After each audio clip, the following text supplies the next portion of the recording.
réflexion sur la sécurité intérieure. Et nous avons été rejoints par le général Vincent Desportes. Bonsoir, général. Bonsoir, madame. Est-ce qu'on est passé hier soir tout près d'un embrasement du conflit?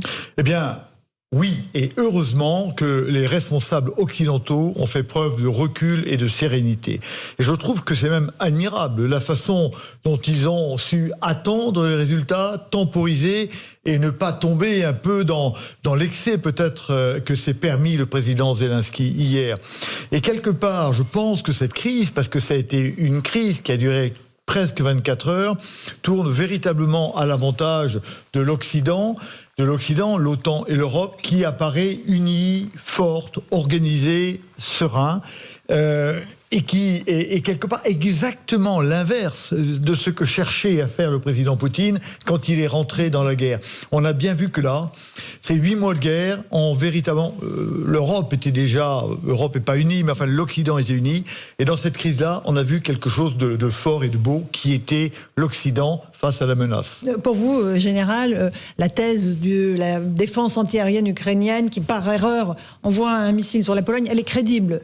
Militairement, c'est possible, je veux dire. Ah ben, c'est complètement possible. Alors, c'est complètement possible. Alors, d'abord, à moins que j'ai raté quelques informations, il semble bien que c'est la thèse vers laquelle on se dirige.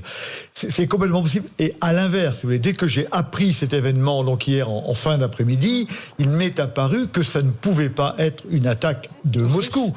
Quel aurait été le sens d'aller tirer 2 missiles à 4 km de la frontière? S'il avait voulu attaquer l'OTAN, il l'aurait fait.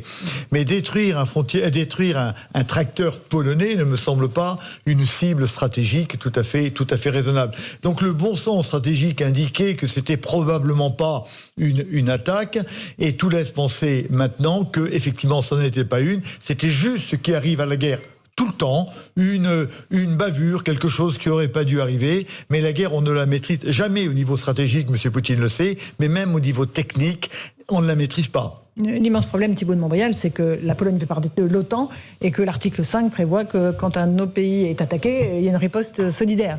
Donc évidemment, là, on était proche de la généralisation du conflit. Tout le monde se demandait depuis le 24 février dernier ce qui se passerait dans l'hypothèse d'un tir isolé à la frontière polonaise, mais du mauvais côté. Il y avait plusieurs scénarios possibles. Il y a le scénario de l'accident qui semble se confirmer. 2 types d'accidents possibles. Un missile russe mal dirigé qui tomberait en Pologne, ou le missile antiaérien ukrainien qui retombe en Pologne. Et puis, il y a l'hypothèse toujours possible d'un tir sur une cible qui est une cible sans grand intérêt des Russes, juste pour voir comment l'OTAN réagit. Donc, tous les scénarios étaient possibles, et ça n'est jamais arrivé pendant 8 mois. Ce qui est déjà une surprise.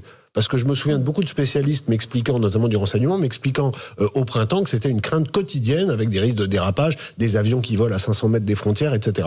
Donc, premier point, c'est le premier incident de cette nature, et c'est déjà en soi quasi miraculeux. Ensuite, et le général vient de l'expliquer de façon limpide, les mécanismes de prise de décision de l'OTAN ont parfaitement joué. L'OTAN il y a des procédures internes qui font qu'il y a pas de riposte en 5 minutes. Il y a de l'analyse et ensuite des réunions politiques pour prendre des décisions sur la base du renseignement militaire. Personne ne s'est emballé. Il y a certains pays qui sont les plus jusqu'au boutistes, les pays baltes, etc., qui ont un peu poussé. Bien sûr. On parlera de Zelensky dans un instant.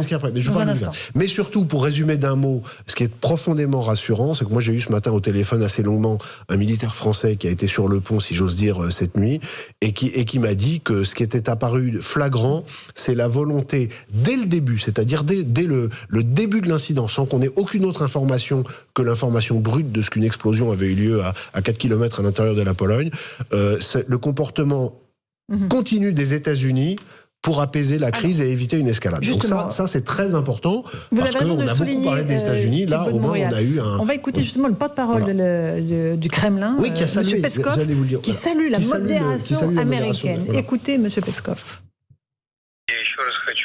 Je voudrais saluer la réaction modérée des États-Unis, qui contraste avec la réaction absolument hystérique de la Pologne et d'un certain nombre d'autres pays.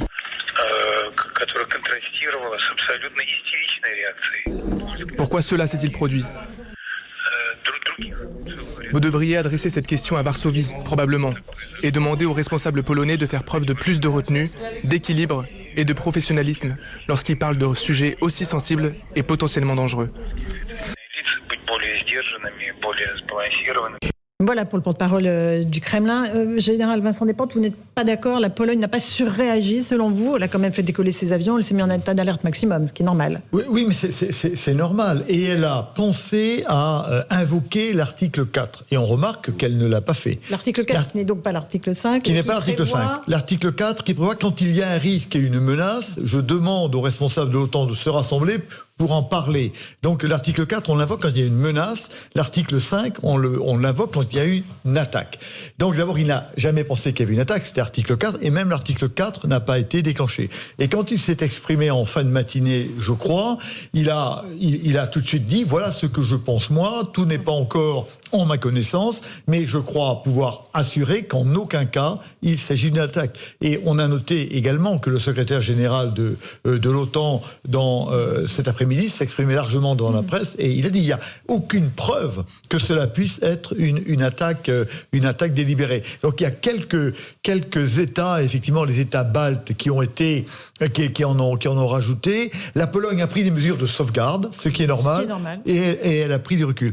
Moi, je crois qu'une des photos qu'on gardera peut-être de cette guerre, quand un jour, et j'espère bientôt elle sera terminée, et c'est une photo qui a tourné pas mal sur les écrans, c'est la photo des responsables de l'OTAN qui, pour une fois, étaient ensemble, ce qui est quand même extrêmement rare dans une crise, où on voit le président Biden, le président Macron, le président Scholz, tous ensemble, qui ont la tête dans les mains, qui sont en train de réfléchir, mais pas... On les voit bien qu'ils pensent, quoi. C'est pas... Ils sont pas...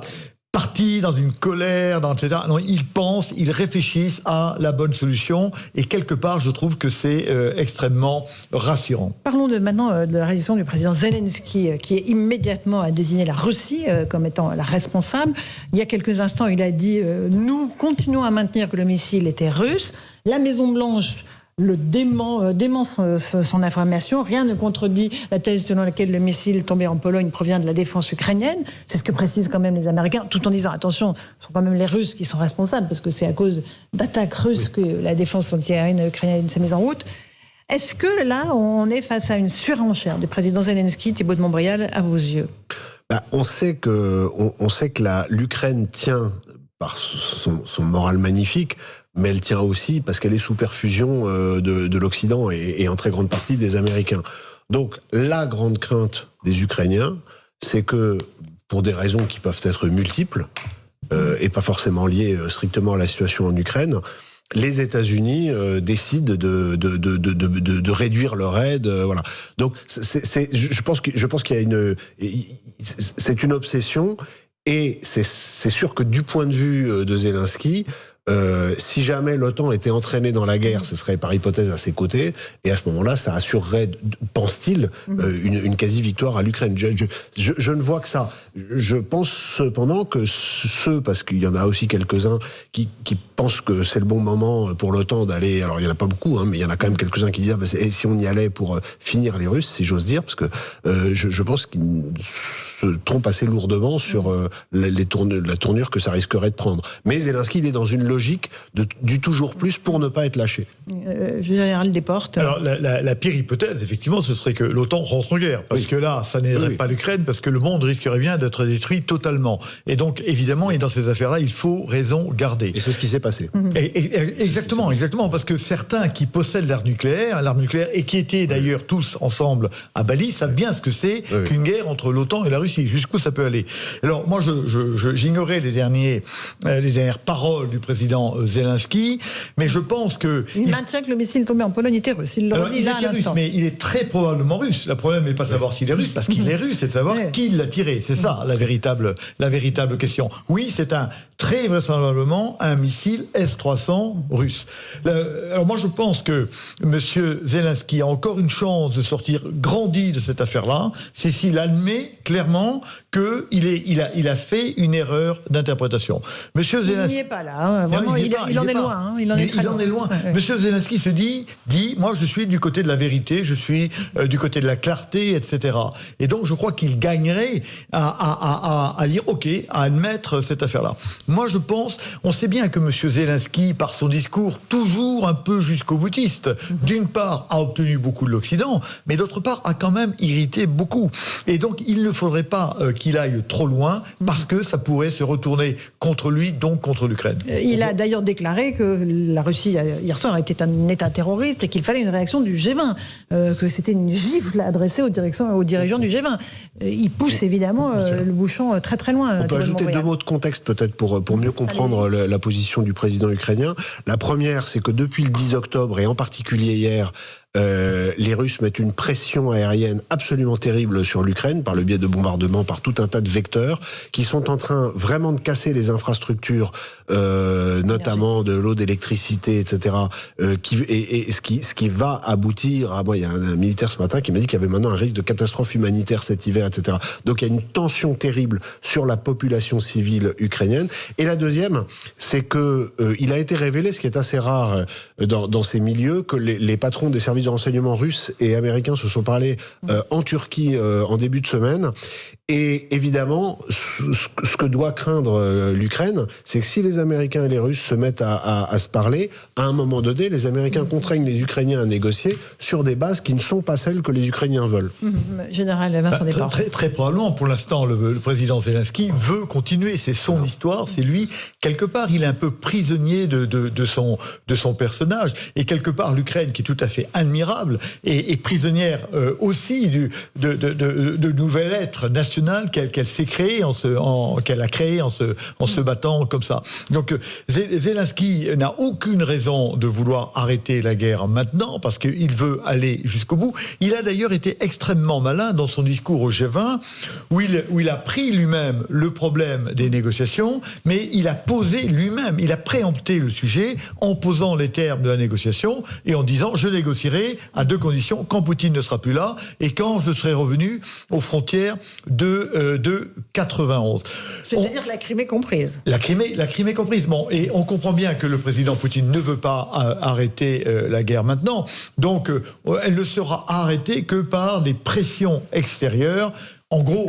de la Chine. La Chine et des Américains. Et des Américains. Et des Américains, parce qu'on a 2 grands mentors quand même. On a la Chine d'un côté et on a les États-Unis. Les États-Unis, on le sait, ont à peu près obtenu de cette guerre tout ce qu'ils voulaient, en particulier un affaiblissement pour des années de la machine russe, et d'autre part, une vassalisation de l'Europe. Donc il est probablement temps pour eux, ils ont vendu des F-35, etc., il est probablement temps pour eux de dire, ok, maintenant ça va, on a assez gagné, on arrête. Et quant au président chinois, il comprend bien, il l'a fait sentir un tout petit peu durant le G20, il est temps de revenir au business as usual, et donc de s'arrêter. Et je pense que les deux adversaires n'ont pas envie de s'arrêter. Il faudra qu'il y ait vraiment des pressions extérieures pour qu'ils arrêtent. Un mot général de ce qui se passe sur le terrain actuellement, notamment du côté de Kherson, qui a été reprise par les Ukrainiens. Qu'est-ce que ce repli stratégique signifie pour vous de la part de l'armée russe ? Alors, il signifie d'abord c'est une manœuvre intelligente de la part des Russes, parce que s'ils s'étaient battus dans Kherson, probablement à un moment donné ils seraient tombés, mais après avoir fait un Stalingrad.